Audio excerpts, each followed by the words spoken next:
देखिए मेरे प्यारे बच्चों, आज हम लोग क्या करेंगे, प्री बोर्ड हाई स्कूल का जो क्वेश्चन आया था, परीक्षा में पूछा गया था, उनके प्रश्नों को हम लोग हल करेंगे। तो देखो, पहला विकल्पीय प्रश्न है, उसमें 1 नंबर में कह रहा है कि यदि दे रखा है सवाल में, देखो, यदि 42 तथा 15 का जो एलसीएम है, एलसीएम 210 है, तो कह रहा है 42 तथा 15 का एचसीएफ ज्ञात करो। एचसीएफ क्या होगा? तो इसमें ऑप्शन भी दे रखे हैं, क्या होगा देखो। ए नंबर में ऑप्शन दे रखा है 3, बी नंबर में दे रखा है 5, सी नंबर में दे रखा है 15 और डी नंबर में दे रखा है 17। तो देखो, 42 और 15 का एलसीएम दे रखा है, एचसीएफ निकालना है। तो देखो, हम लोगों ने सूत्र पढ़ा था, क्या पढ़ा था? दो पूर्णांकों का जो गुणनफल होता है वो उनके एलसीएम और एचसीएफ के क्या होता है, बराबर होता है। तो दो पूर्णांक हैं, एक है 42, एक है 15, बराबर में क्या हो जाएगा, एलसीएम कितना है 210, हमें एचसीएफ ज्ञात करना है। छोड़ दो। अब देखो, ये क्या होगा, गुणे में लिखा है तो बटे में आ जाएगा। तो 42 गुणे 15 बटे में कितना आ जाएगा, 210 आ जाएगा, बराबर में क्या आ जाएगा, एचसीएफ आ जाएगा।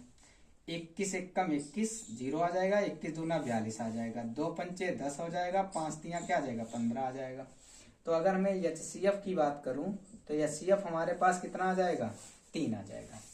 तो हमारा जो ऑप्शन इसमें है 3 वाला, ये सही है। ये हमारा पहला ऑब्जेक्टिव हो गया। आइए हम लोग क्या करते हैं, अब दूसरे प्रश्न को देखते हैं। देखो, ये भी प्रश्न आया हुआ है कि संख्या 240 का अभाज्य गुणनखंडन क्या होगा। तो हम लोग क्या करेंगे, 240 संख्या लिखेंगे और उसके अभाज्य गुणनखंड करेंगे। 2 एकम 2, 2 दूनी 4, 0 आ जाएगा, 2 छंग 12 आ जाएगा, 2 तियां 6 आ जाएगा, 15 दूनी 30 आ जाएगा, फिर 3 से काट देंगे 5 15 आ जाएगा, फिर देखो 5 से काट देंगे 1 आ जाएगा। इसको अभाज्य गुणनखंड के रूप में लिखेंगे तो 2 की पावर कितनी हो जाएगी, देखो 4 हो जाएगी, 3 हो जाएगा और 5 हो जाएगा। देखो किस में लिखा है, 2 की पावर 3, 3 की पावर 3 हो गई, तो ये गलत हो गया।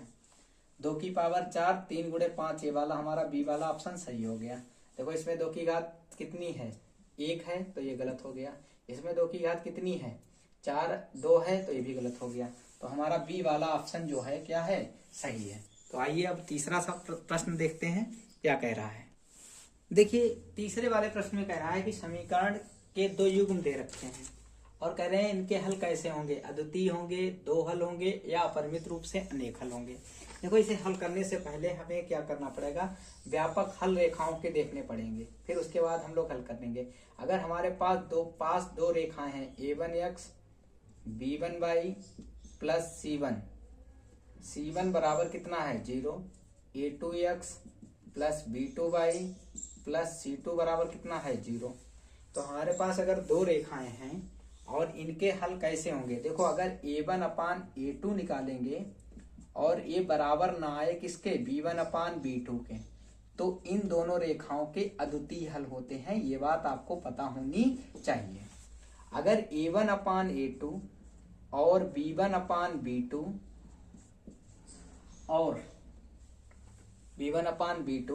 और c1/c2 आपस में बराबर हो जाएं तो ये संपाती रेखाएं कहलाती हैं।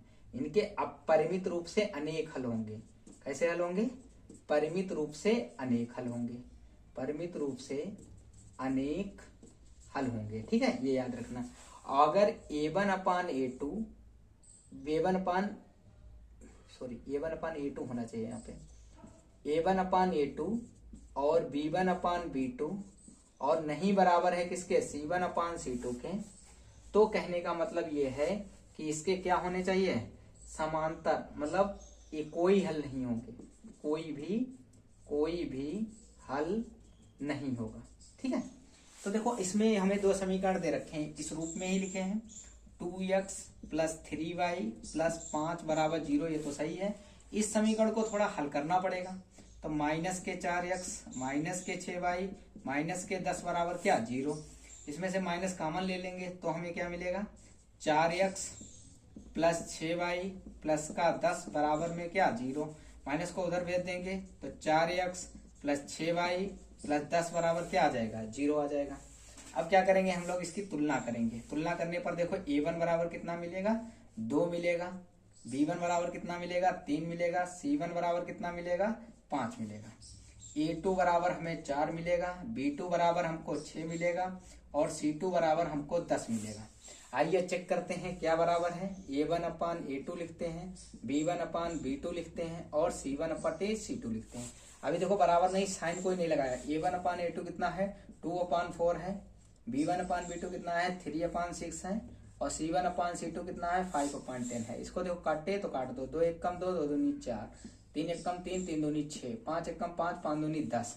ये हमें मिला 1/2, ये हमें मिला 1/2, ये हमें मिला 1/2। देखो तीनों आपस में क्या हो गए, बराबर हो गए। a1 अपान a2, b1 अपान b2, c1 अपान c2 तीनों जब बराबर होते हैं तो कंडीशन हमारी क्या है, इसके परिमित रूप से अनेक हल होंगे। अपरिमित रूप से कितने हल होंगे, अनेक हल होंगे। कैसी रेखाएं होंगी, संगत होंगी। कैसी होंगी, संपाती होंगी।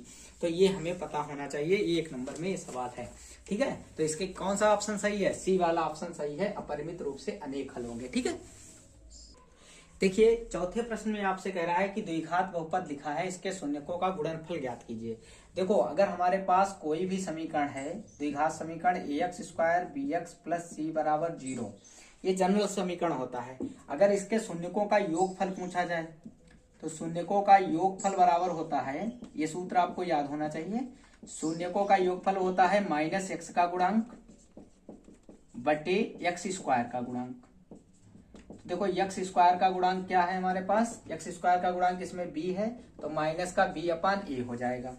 अगर आपसे पूछा जाए कि शून्यकों का गुणनफल का क्या सूत्र होता है, तो शून्यकों का गुणनफल का सूत्र होता है हमारे पास अचर पद बटे x स्क्वायर का गुणांक।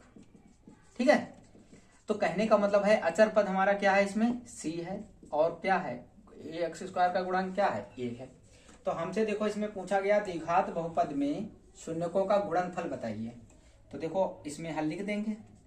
शून्यकों का गुणनफल बराबर क्या होता है, हमें पता है।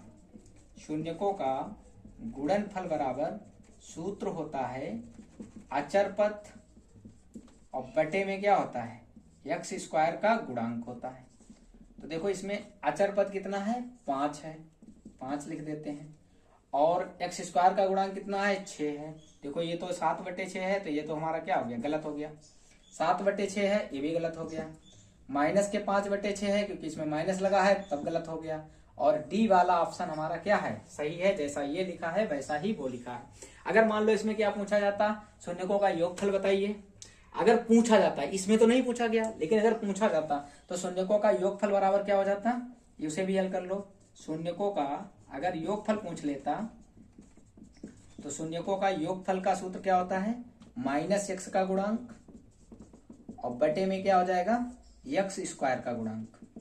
तो x का गुणांक बटे में x स्क्वायर का गुणांक, तो x का गुणांक क्या होता है, देखो यहाँ पे माइनस पहले से था, -7 होता और बटे में कितना आता, x स्क्वायर का गुणांक 6, माइनस माइनस प्लस 6 हो जाता, तो 7/6 आंसर हो जाता। अगर यहाँ गुणनफल की जगह पे क्या लिख देते, योगफल लिख देते, तो हमारा ये चौथा भी प्रश्न हो गया है। ठीक है, देखिए 5वें प्रश्न में आपसे कह रहा है कि अगर tan थीटा का मान √3 हो तो थीटा का मान क्या होगा। देखो tan थीटा में √3 मान किसका होता है, इसके लिए आपको साड़ी में मान सारे याद होने चाहिए। अगर देखो 1 नंबर तो फ्री का आपको दे दिया। हमें पता है tan थीटा में tan 60 का जो मान होता है वो कितना होता है, √3 होता है। हम लोग जानते हैं tan 60 का मान क्या होता है, टेबल याद होगी तभी पता होगा। तो किसका मान हो गया, 60 का हो गया। अच्छा tan 45 का भी देख लेते क्या मान होता है। tan 45 का मान कितना होता है, 1 होता है।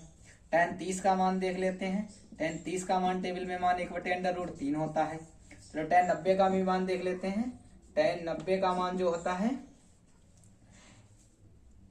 0 कितना होता है, tan 90 का मान इन्फिनिटी होता है, कितना अपरिभाषित होता है। तो ये भी आपको मान याद होने चाहिए। देखो अगर टेबल याद है आपको तो आप बता देंगे, sin 0 बटे cos 0 का मान 1, अपरिभाषित नहीं। ठीक है, tan 90 का मान क्या होता है, tan 90 बराबर हो जाएगा किसका, sin 90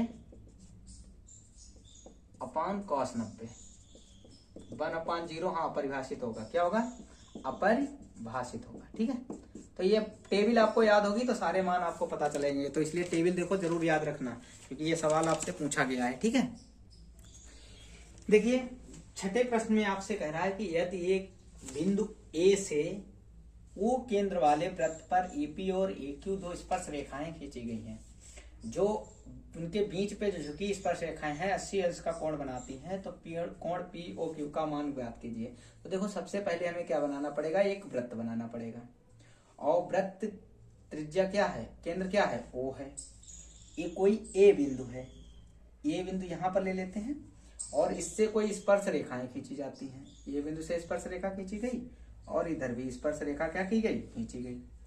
तो ए से एक पी स्पर्श रेखा खींची गई, पी बिंदु पर आ गई, और एक कहां पर आ गई, क्यू बिंदु पर आ गई। तो क्या किया हमने, क्यू को मिला दिया, और क्या किया हमने, पी को मिला दिया। ठीक है, तो हमसे कह रहा है कि जो स्पर्श रेखाएं ए क्यू और एपी के बीच में कोण बन रहा है वो कितने डिग्री का है, 80 डिग्री का है। ठीक है, तो हमसे पूछ रहा है कि बताइए कि पी ओ ए क्यू का मान क्या होगा, इसका मान पूछ रहा है। तो देखो मेरे प्यारे बच्चों, हम लोग जानते हैं कि जो भी केंद्र से स्पर्श रेखा पर जो त्रिज्या खींची जाती है वो स्पर्श रेखा से 90 अंश का कोण बनाती है, तो ये भी 90 अंश का कोण हो गया, और इधर वाला भी कोण कितने डिग्री का हो गया, 90 डिग्री का कोण हो गया। और फिर देखो ये क्या बन गया, चतुर्भुज बन गया, और चतुर्भुज के चारों अंता कोणों का योगफल कितना होता है, 360 डिग्री होता है। तो देखो इसका मान हमें निकल आएगा, इसका देखो मान हो गया 80, इसका मान हो गया 90, इसका मान हो गया 90, और प्लस कोण हो जाएगा पी ओ क्यू बराबर कितना आ जाएगा, 180 डिग्री। तो 9 दूनी 18, 9 तिया 27, 27 से 10 कम कर दो तो कितना हो गया, 260 डिग्री, प्लस कितना हो गया, पी ओ क्यू हो गया बराबर कितना हो गया, 180 नहीं 360 डिग्री होता है। कितने डिग्री होता है, 360 डिग्री होता है। तो देखो कोण पी ओ क्यू बराबर 360 डिग्री माइनस 260 कर देंगे तो आंसर आपका 100 डिग्री आ जाएगा। देखो एक तरीका ये भी है। दूसरा तरीका ये है, चतुर्भुज के सम्मुख कोण चक्री चतुर्भुज होता तो जोड़ के 100 आता, 100 तब भी आता है, इन सामने के कोणों का योग कितना होता है, 180 अंश डिग्री होता है। तो 100 वाला ऑप्शन है कोई, सॉरी इसमें 100 वाला ऑप्शन ही नहीं है, ऐसा कैसे हो गया। देखिए इसमें क्या है, पी ओ, देखो गलत कर गए, पी ओ क्यू का मान कितना आ गया, 100 डिग्री आ गया, ये तो सही है, लेकिन इसमें मान पूछा है पी ए ओ का, पी ए ओ का मतलब इससे एक लाइन हमें क्या करनी पड़ेगी, खींचनी पड़ेगी। तो हम लोगों ने पढ़ा था कि अगर ये 80 डिग्री का कोण है तो ये त्रिभुज कैसे होते हैं, सर्वांगसम होते हैं। देखो ये भी 90 डिग्री का, ये भी 90 डिग्री का, समरूप होते हैं, तो ये आधे आधे कोण बराबर हो जाएंगे, तो ये 40 डिग्री का कोण हो जाएगा। कितना हो जाएगा, 40 डिग्री हो जाएगा। ठीक है, देखो ये पी ओ क्यू का निकला, लेकिन हमसे पूछ क्या रहा है, पी ओ ए का मान पूछ रहा है, तो पी ओ ए का मान कितना हो जाएगा, 40 डिग्री हो जाएगा। ठीक है, इस क्वेश्चन में ध्यान से पढ़ना, जैसे हमसे गलती हो गई, देखो पी ओ क्यू का मान निकाल दिया, तो आप भी ऐसा ना करना पी ओ क्यू का मान निकाल दें।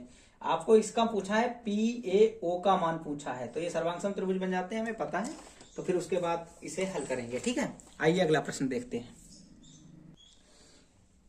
अगला प्रश्न में कह रहा है कि यदि एक घटना निश्चित रूप से घटती है तो इसकी प्रायिकता क्या होगी। देखो जो निश्चित रूप से घटना है तो फिर उसकी प्रायिकता क्या होती है, एक होती है, ये याद कर लेना। कैसे, देखो समझो, अगर किसी ने कहा एक सिक्के को उछाला और दोनों तरफ क्या बना हुआ है, हेड बना हुआ है, तो जब दोनों तरफ हेड ही पूछा, हेड ही आने की प्रायिकता बताइए, तब निश्चित ही है, तो हेड दोनों तरफ बना हुआ है, तो इसका मतलब 2 घटनाएं आने की प्रायिकता हो गई और 2 ही टोटल घटनाएं थी, तो 2 से 2 कट गया तो क्या आया, 1 आया। अगर कहीं पे निश्चित घटना घट रही हो तो उस निश्चित रूप से यही आने ही आना है, तो उसकी 100% प्रोबेबिलिटी होती है, वो 1 होती है, तो यही आंसर हो गया। ठीक है, तो उसकी प्रोबेबिलिटी कितनी होती है, 1 होती है। जब घटना ना घटे, कहीं पर पूछा जाए कि जब घटना नहीं घटेगी तो क्या होगी, तो उसकी 0 होगी, नहीं घटने की नहीं, अगर कोई घट रही है, अगर कोई असंभव घटना हो तो उसकी 0 होती है प्रायिकता। ठीक है, तो ये ध्यान रखेंगे। अगर निश्चित घटना की बात करें तो ये प्रायिकता। देखिए ये आपसे केवल सूत्र पूछ दिया कि r त्रिज्या वाले ठोस अर्धगोले का कुल पृष्ठीय क्षेत्रफल क्या होगा, कुल पूछा है। देखो ये कुल में बच्चे दिक्कत कर जाते हैं। देखिए गोला जो पूरा होता है ऐसा होता है, और ये है अर्धगोला। अर्धगोले में क्या होता है, अर्धगोला अगर काटा जाए तो अर्धगोला ऐसा बनता है, ऐसा, तो देखो अर्ध गोले का, पूरे गोले का पृष्ठीय क्षेत्रफल क्या होता है 4πr²। अब तुम लोग जैसे कोई ऑप्शन पूरे का गोले का पता होता है उसको 4πr² होता है, उसका आधा करता है वो क्या करता है 2πr² कर देता है। लेकिन ये नहीं पढ़ता है कि गोला कैसा है, ठोस है, और ठोस अर्धगोले का कुल पूछा है। कुल में क्या होगा, ये ऊपर जो वृत्ताकार बनेगा इसका भी क्षेत्रफल आ जाएगा, और वृत्त का क्षेत्रफल कितना होता है πr² होता है। तो देखो इसमें बच्चे ज्यादातर बी ऑप्शन लगाएंगे, लेकिन बी नहीं होगा, इसका होगा 3πr² होगा। ठोस गोले की अगर बात करें तो 3πr² होता है, तो इसे आप लिख सकते हैं। ठीक है, आइए समझ गए। ठोस गोला है, ठोस गोले में क्या आता है 3πr² आएगा। अब अगर खोखला गोला हो, कटोरा हो भीख मांगने वाला, तो उसका 2πr² लगाना, ये कम हो जाता है। ठीक है, ध्यान रखिएगा आप लोग। 90 प्रश्न में आपसे कह रहा है कि दो बिंदुओं 3,2 तथा 1,4 के बीच की दूरी क्या होगी। तो देखो दो बिंदुओं हैं और उनके बीच की दूरी का सूत्र हम लोगों को पता होता है, क्या होता है √x2 - x1 का whole square plus y2 - y1 का होल स्क्वायर। तो देखो हमारे पास देखो x1 ये हो जाएगा, y1 ये हो जाएगा, x2 ये हो जाएगा, y2 ये हो जाएगा। अब देखो इसमें वैल्यू मान रख देते हैं। देखो x2 का मान है 1 - 3 का होल स्क्वायर हो जाएगा, y2 का मान कितना है, y2 का मान 4 है, y1 का मान कितना हो जाएगा 2, और इसका होल स्क्वायर हो जाएगा। अब इसे और सॉल्व करेंगे तो देखो यहाँ से 1 से 2 घटेगा तो माइनस का 3 घटेगा तो माइनस का 2 बचेगा, यहाँ पे प्लस का 2 बचेगा। और हल करेंगे इसे, 2 का वर्ग हमें मालूम है प्लस का 4 हो जाएगा, ये भी 4 हो जाएगा। 4 4 करेंगे तो ये आ जाएगा 4 4 8 होते हैं। तो 8 का देखो वर्गमूल क्या होगा, 8 को लिख सकते हैं 4 × 2, तो 2 का तो वर्ग 4 का वर्गमूल 2 आ जाएगा, और ये √ कितना हो जाएगा 2 हो जाएगा। तो हमारा ऑप्शन क्या आया है 2 √2। कौन सा वाला सही है, बी वाला हमारा ऑप्शन क्या है सही है। तो दो बिंदुओं के बीच की दूरी का सूत्र तो पता ही है, और आराम से लगा देंगे, इसे 1 नंबर में सॉल्व कर लेंगे। देखिए इस प्रश्न में आपसे कह रहा है कि यदि किसी द्विघात समीकरण के मूल कैसे एक मूल इतना है तो k का मान ज्ञात कीजिए। किसी द्विघात समीकरण है उसका एक मूल दे रखा है, तो दूसरा मूल ज्ञात करना है। तो देखो हमें मूलों का द्विघात समीकरण के योगफल भी पता है और गुणनफल भी पता है। देखो चाहे योगफल से निकाल लो और चाहे किससे निकाल लो, गुणनफल से निकाल लो, लेकिन गुणनफल से अचर पद बटे में मिलेगा नहीं, तो इसलिए हम लोग क्या करेंगे योगफल निकालेंगे। तो देखो हमें पता है मूलों का योगफल का भी एक सवाल लगा चुके हैं, उसमें सूत्र भी आपको बताया था। मूल कहो या शून्य कहो एक ही बात होता है, -x का गुणांक और बटे में क्या आना चाहिए x² का गुणांक, x² का गुणांक। तो देखो मूलों का योगफल कितना है, एक मूल हमें पता है 1/2 है, दूसरा मूल मान लेते हैं कुछ भी मान लो, क्या है बीटा है। तो बराबर में क्या आ जाएगा -x का गुणांक कितना है, माइनस आ जाएगा 4k आ जाएगा, और बटे में कितना आ जाएगा 4 आ जाएगा। तो 4 से 4 क्या हो गया कैंसिल, तो 1/2 प्लस बीटा जो दूसरा मूल है वो बराबर k आ गया। ठीक है, अब देखो इसमें हमें क्या करना है गुण पहले, अब देखो बीटा इसमें पड़ गया तो शून्यकों का गुणनफल भी निकालो। तो शून्यकों का गुणनफल का सूत्र क्या होता है, शून्यकों का गुणनफल, तो गुणनफल बराबर होता है अचर पद, अचर पद कितना है -5, ये कितना है 4, तो शून्यक है क्या एक है और दूसरा क्या है बीटा है, तो ये हो गया -5 बटे कितना 4। अब देखो इसे 2 से काट दो, 2 दूनी कितना 4, तो बीटा बराबर कितना हो गया -5/2। हमें मान चाहिए है k का, तो बीटा का मान इस समीकरण 1 में रख दो आकर, तो 1/2 माइनस के क्या 5/2 बराबर क्या आ जाएगा k। 2 को हम लोग क्या करेंगे एलसीएम ले लेंगे, 1 - 5 बराबर कितना k, यहाँ पे हल करेंगे तो k बराबर कितना हो जाएगा 5 से गया तो माइनस के 4 बटे कितना 2 बचेगा, 2 से काट देंगे 2 दूनी 4, तो -2 आंसर आया है। तो देखो ये वाला बी वाला ऑप्शन आपका सही है। तो इसमें वही सूत्र लगा, शून्यकों का योगफल बराबर क्या होता है और शून्यकों का गुणनफल बराबर क्या होता है। दोनों समीकरण बने, थोड़ा लेंथी सवाल था लेकिन ऑब्जेक्टिव के अनुसार से कठिन नहीं था, तो इसको हम लोग ऐसे इस तरीके से 10वें सवाल को कर लेंगे। देखो अगर ऐसे सवाल ये आपको कठिन लगे तो इसका k का मान एक तरीका और है निकाल सकते हैं। एक तरीका क्या है निकालने का, एक तरीका ये है कि ऐसा कर सकते हैं, एक जो मूल दिया हुआ है वो x का मान होता है, और इसमें क्या करें x का मान इसमें रख देंगे और k बच जाएगा, बाकी सब क्या हो जाएगा सॉल्व हो जाएगा। देखो कैसे, जैसे 1/4 है ये, और x की जगह पे क्या लिख दें, 1/2 का होल स्क्वायर लिख दें, प्लस 4 लिख दें, k लिख दें, गुणे 1 क्या लिख दें, 2 लिख दें x की जगह पर, और माइनस का 5 लिख दें, बराबर में 0 कर दें। देखो 4 गुणे 1 का वर्ग 1 होता है, 2 का वर्ग 4 होता है, प्लस 4 के बटे में 2 हो जाएगा, माइनस के 5 बराबर कितना 0, 4 से 4 कैंसिल, 2 दूनी 4, तो 1 प्लस 2k माइनस 5 बराबर कितना हो जाएगा 0। तो 1 से अगर 5 को घटा देंगे तो बचेगा माइनस का 4 प्लस 2k बराबर कितना बचेगा 0। तो 2k बराबर कितना आ जाएगा, प्लस का 4 आ जाएगा, तो k बराबर यहाँ पे कितना आ रहा है 4/2, उसमें क्या आया था, 2 प्लस का आया था, माइनस का आया था, तो 2 आया है, तो इसमें तो प्लस का 2 आया है, उसमें माइनस का कैसे आ गया था। हाँ देखो पहले वाले प्रश्न में थोड़ी सी गलती हो गई थी, देखो माइनस का 4k आता है, यहाँ पे माइनस का k आता है, तो माइनस का यहाँ भी आता, माइनस का यहाँ भी आता, तो ये माइनस माइनस कट जाता, प्लस का 2 आएगा। देखो ऑप्शन उसमें गलत हो गया था, ठीक है। तो देखो आंसर आपका प्लस का 2 है। कौन सा ऑप्शन सही है आपका, पहला वाला सही है, ए वाला, ना कि बी वाला, ठीक है। बी वाला -2 नहीं सही है, कौन सा सही है, प्लस के 2 वाला सही है। तो ये 10वां सवाल था, ध्यान से देना, ठीक है। माइनस नहीं लिया था, माइनस के अचर पद होता है, ठीक है। आइए अगला सवाल देखते हैं। तो इसका आंसर ए था, 10वें का ऑप्शन क्या है, ए सवाल है। अगला वाला देखते हैं। देखिए 11वें प्रश्न में आपसे कह रहा है कि 1 2 3 4 5 6 7 8 9 तक संख्याओं का क्या निकालना है, योगफल निकालना है। तो देखो ये समांतर श्रेणी का सवाल है।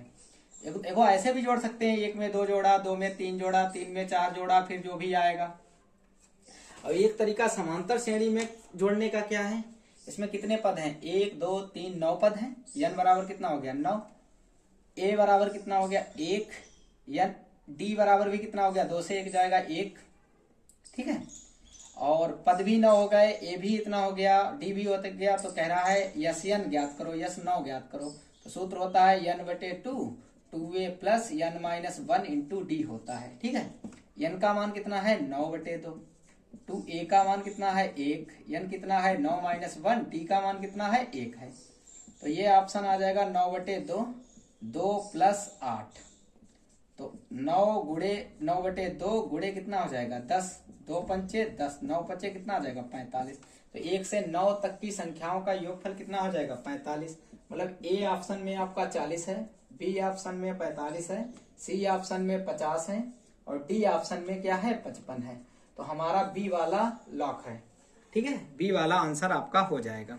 आइए हम लोग क्या करते हैं, अब 12वां सवाल देखते हैं। देखिए 12वें सवाल में आपसे कह रहा है sin θ -1 sec θ + tan θ का क्या मान होगा। तो देखो इसे उठा लीजिए यहाँ से और इसे हल करिए।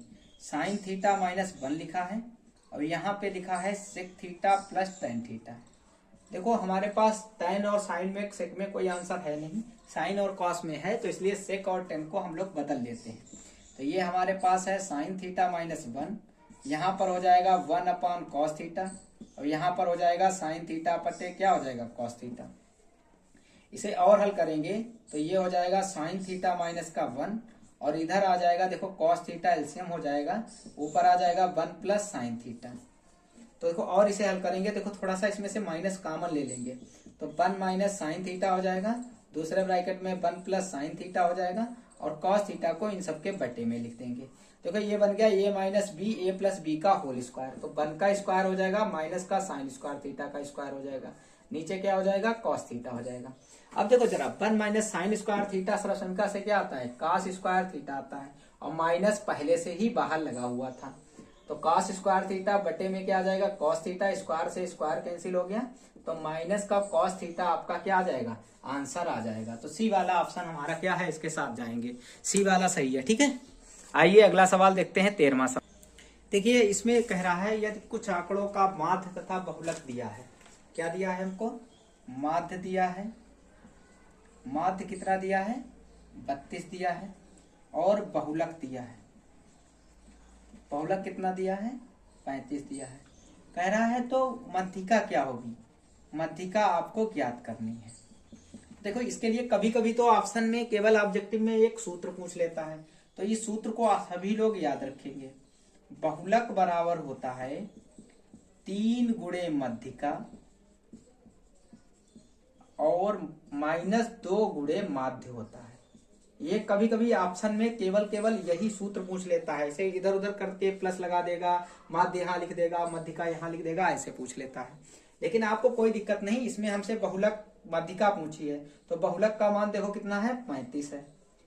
3 गुणे मध्यिका को हम जैसा लिखा है वैसा लिखा रहने देंगे। 2 गुणे माध्य कितना दे रखा है, 32 दे रखा है, तो 35 3 गुणे मध्यिका ऐसे ही रखेंगे, और 32 दूना होते हैं कितने, 64 होते हैं। माइनस का इधर ले आएंगे तो 35 प्लस 64 हो जाएगा। 3 गुणे क्या हो जाएगी, मध्यिका हो जाएगी।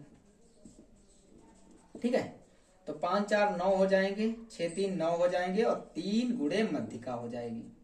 ठीक है, और अगर हम क्या करेंगे, 3 से काटेंगे तो 33 आ जाएगा। तो ऑप्शन में देखो कहीं 33 है, पहला वाला सवाल आपका सही है। तो 33 मध्यिका आ गई, क्या आ गई, 33 मध्यिका आ गई, पहला वाला सही है। 13वां प्रश्न हो गया। आइए 14वां प्रश्न देखिए। 14 नंबर सवाल में कह रहा है यदि कॉस थीटा बराबर जो है वो √3/2 है, तो आपसे कह रहा है कि कॉस 2 थीटा का मान क्या होगा। चलो, कॉस थीटा में हमने देखा कि कॉस 30 का जो मान होता है वो √3/2 होता है। इससे हमें पता चल गया, अगर तुलना करें तो कॉस थीटा का मान 330 डिग्री है। तो कॉस 2 थीटा का मान चाहिए, तो कॉस गुणे 2 × 30 लिख दें, तो ये कॉस 60 डिग्री हो जाएगा। और कॉस 60 डिग्री का मान जो होता है वो 1/2 होता है। तो हमारा बी वाला ऑप्शन सही है। इस प्रकार हमने 14 नंबर सवाल भी कर लिया है। देखिए, इस प्रश्न में आपसे कह रहा है कि 2 पासे एक साथ उछाले गए।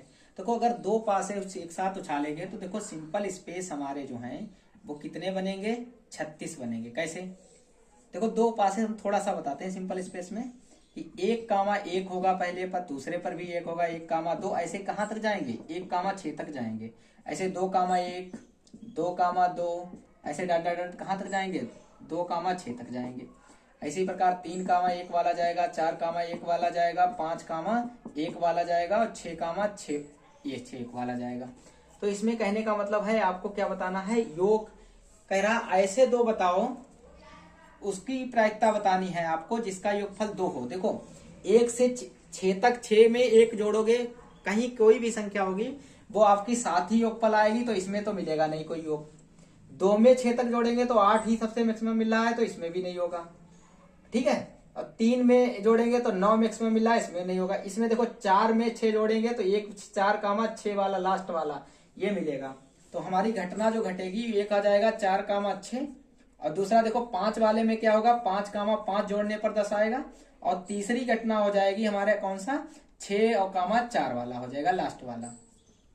तो इस तरीके से हमको क्या मिलेगा, 6,4 वाला मिलेगा। 3 घटनाएं मिलेगी। तो यानी बराबर हमारे पास कितना आ गया, 3 आ गया, और एस बराबर कितना आ गया, 36 आ गया। तो प्रायिकता पीए बराबर क्या होता है, यानी अपान एस लिखते हैं। तो यानी हमारे पास कितना है, 3, एस हमारे पास कितना है, 36। 3 1 कम 3, 3 1 कम 3, 3 दूनी 6, 1/12 आपका आंसर आ जाएगा। तो हमारा ए वाला ऑप्शन बिल्कुल सही है। अब आगे आइए देखते हैं। देखिए, इस सवाल में आपसे कह रहा है चित्र में त्रिभुज एबीसी में डी जो भुजा है वो समांतर है बीसी के। एडी बराबर 2.2 सेंटीमीटर, डीबी बराबर 3.3 सेंटीमीटर तथा एई बराबर 1.8 सेंटीमीटर तथा ईसी का मान ज्ञात करना, मतलब इसका मान ज्ञात करना है। तो थेल्स ने बताया था कि अगर कोई भुजा किसी त्रिभुज की भुजा के समांतर हो तो उनके जो अनुपात में जो भुजा तीसरी काटती हैं 2 भुजाओं को, वो आपस में बराबर होती हैं। कहने मतलब अनुपात बराबर होते हैं। एडी अपान बीडी जो है वो एई अपान ईसी के बराबर होगा। तो देखो, एडी का मान हमको पता है कितना है, 2.2 सेंटीमीटर। बीडी की भी मान पता है 3.3 सेंटीमीटर। एई का भी मान पता है 1.8 सेंटीमीटर। ईसी का ही तो मान नहीं पता है। तो देखो, दशमलव से दशमलव हट गया, 11 दूनी 22, 11 तिया 33, ये आया 2/3, और ये हो गया 1.8 बटे क्या हो गया, ईसी। इसे पलट दो, ये आ जाएगा 3/2, 1.8 सॉरी, अब ईसी ऊपर चली जाएगी, ईसी बटे आ जाएगा 1.8, इसके गुणा ले आओ। तो 3/2, ये बटे में है तो गुणे में आ जाएगा। 1.8 बराबर कितना हो जाएगा EC। 2 से काट दो, पहले पॉइंट हटाओ, 0 बढ़ा लो। अब 2 से काटो, 10 आया, 2 ने 18 आया, और 9 तिया कितना आएगा 27। तो 27/10 बराबर EC। तो EC का मान जो है 10 से भाग करेंगे तो 2.7 सेंटीमीटर आ जाएगा। तो देखो हमारे ऑप्शन में क्या है, हमने ऑप्शन नहीं लिखा है। पहला ऑप्शन दिया हुआ है 1.8 सेंटीमीटर, गलत। दूसरा दिया हुआ है 2.2 सेंटीमीटर, गलत। और तीसरा ऑप्शन दिया हुआ है सी वाला कि 2.7 सेंटीमीटर, तो सही, यही तो सही है। और चौथा ऑप्शन भी दिया हुआ है 5.5 सेंटीमीटर, ये भी गलत। तो ये वाला ऑप्शन हमारा क्या है, इसका सही है। तो इस तरीके से हमने 16वां सवाल भी देख लिया है। आइए अब 17वां सवाल देखते हैं। देखिए 17वें सवाल में आप कह रहा है निम्नलिखित सारणी का बहुलक वर्ग क्या होगा। वर्ग अंतराल दिया है 0 से 10 और 10 से 20, 20 से 30, 30 से 40 और 40 से 50। बहुलक वर्ग का मतलब होता है जिसकी बारंबारता सबसे ज्यादा हो वही उसका बहुलक वर्ग कहलाता है। देखो 5 कम है, 4 कम है, 7 कम है, सबसे ज्यादा बहुलक वर्ग क्या है, 8 वाली है। तो इसका मतलब 30 से 40, तो 30 से 40 किस में आ रहा है, ए में आ रहा है। बस इसे देखकर ही आपको आंसर लगाना था, इसे हल नहीं करना था। तो ये आपका 30 से 40 17 वाला वर्ग का आंसर ये वाला हो जाएगा। देखो इसमें आपसे 18वें क्वेश्चन में पूछ रहा है टेन थीटा कॉट थीटा का मान क्या होगा। देखो हम लोग जानते हैं कॉट थीटा जो है किसका अपोजिट होता है, टेन थीटा का। तो अगर हमारे पास एक गुणे में लिखा है टेन थीटा, तो कॉट थीटा की जगह पे लिख सकते हैं 1/10 थीटा। 10 से टेन थीटा कैंसिल हो गया तो एक आंसर आ गया। तो बी वाला सही है। अब हमारे पास बचे हैं 19 और 20 सवाल। ठीक है, 19 नंबर सवाल देखो क्या कह रहा है, इसको भी देख लेते हैं। 19 नंबर सवाल में आपसे कह रहा है, यहीं पे देख लेते हैं। 19 में आपसे कह रहा है कि लासा निकालो। क्या निकालो, लासा निकालो। क्या, एलसीएम निकालना है। किसका किसका, 19 में कह रहा है 12, 15 और 21 का हमको क्या निकालना है, लासा निकालना है। क्या निकालना है, लासा निकालना है। तो देखो कैसे निकालेंगे, एलसीएम कैसे निकालते हैं। देखो चाहे एक दो तरीका ये है, अभाज्य गुणनखंड विधि द्वारा लगा दो। 12, 15, 21 लिख दो और इसे काटते चले जाओ। काटो 2 छंग 12, 15 नहीं कटेगा, 21 नहीं कटेगा। फिर 2 से काटो, 2 तिया 6 और 15 भी नहीं कटेगा, 21 भी नहीं कटेगा। फिर इसे करो, 3 से काट दो, 3 1 3, 5 15, 3 7 21। अब 5 से काट दो, 1 1 7, फिर बचा क्या, 7 बचा, 1 1 7। अब इनका क्या करो, आपस में गुणा करा दो। 2 गुणे 2 गुणे 2 गुणे 3 गुणे 5 गुणे 7 कराओ। 8 8 तिया 24, 24 पंचे की गुणा करा लेते हैं। 5 चक्कू 20 और 5 दूनी 10, 10 और 1 12, 120 आ जाएगा। 5 चक्कू 20, 5 2 10 2 12। इसमें 7 से गुणा करेंगे तो 0 62 84 बचेंगे। 800, सॉरी गलत आ गया। देखो यहाँ पे हमसे गलती ये हो गई कि 2 को 3 बार लिख दिया था। 2 गुणे 2 गुणे 3 गुणे 5 गुणे 7 है। तो देखो 2 दूनी 4, 4 तिया 12, 12 पंचे 60 और 60 और 7 की गुणा करेंगे, 7 छंग 42। तो 420 आंसर आएगा। कौन सा ऑप्शन सही है, ऑप्शन आपका 2 वाला सही है। 420 ही था इसीलिए गलत हुआ। ठीक है, इसका ऑप्शन बी वाला सही है। कैसे ऑप्शन दिए हो गए हैं, ए ऑप्शन दिया है 520, बी ऑप्शन दिया है 420 और सी ऑप्शन दिया है 320। सवाल ही 420 है और डी ऑप्शन कितना है 220। तो कौन सा सही था, 420 वाला सही है था। 2 से गुणा कर गए थे। ठीक है, तो देख लो ये भी ऑप्शन हो गया। 19 नंबर सवाल भी हो गया। अब हमारे पास बचा है लास्ट सवाल। देखिए 2 को बड़े ध्यान से देखिएगा। देखो 2 कामा 3 है और 4 कामा के है, 3 कामा -3 है। देखो चिन्हों का बड़ा महत्व है। देखो तो इस रेख होने का प्रतिबंध ये होता है। अब इसमें देखो मान रखो, x1 का मान कितना है 2 है। y2 का मान देखो, y2 का मान कितना है k है, y2 का मान k है और y3 का मान है -3। तो माइनस पहले से है और माइनस माइनस कितना हो जाएगा, +3 हो जाएगा। प्लस x2 का मान कितना है 4 है, y3 का मान कितना है -3 है, माइनस y1 का मान -3 हो जाएगा। फिर आगे बढ़ते हैं, प्लस x3 का मान कितना है 6 है, y1 का मान कितना है 3 है, और बाई टू का मान k है बराबर में 0। इसे हल करें 2k प्लस 3 दूनी 6, तो ये हो जाएगा, देखो 3 3 6 हो जाएंगे, 6 चौक 24 हो जाएंगे माइनस के, प्लस 6 तिया 18 माइनस के 6 के, और बराबर में क्या आ जाएगा 0 आ जाएगा। अब देखो 6k से 2k अगर जाएंगे तो हमारे पास 4k बचेंगे माइनस के। 18 और 6 कितने होते हैं 24, तो 24 से 24 कट जाएंगे तो क्या बचेगा 0, तो बराबर 0, तो माइनस के 4k बराबर 0, तो k बराबर हमारा क्या आ जाएगा 0 ही आ जाएगा। तो हमारा बी वाला ऑप्शन सही है। अगर ये संरेख है तो k का मान क्या होना चाहिए 0 होना चाहिए।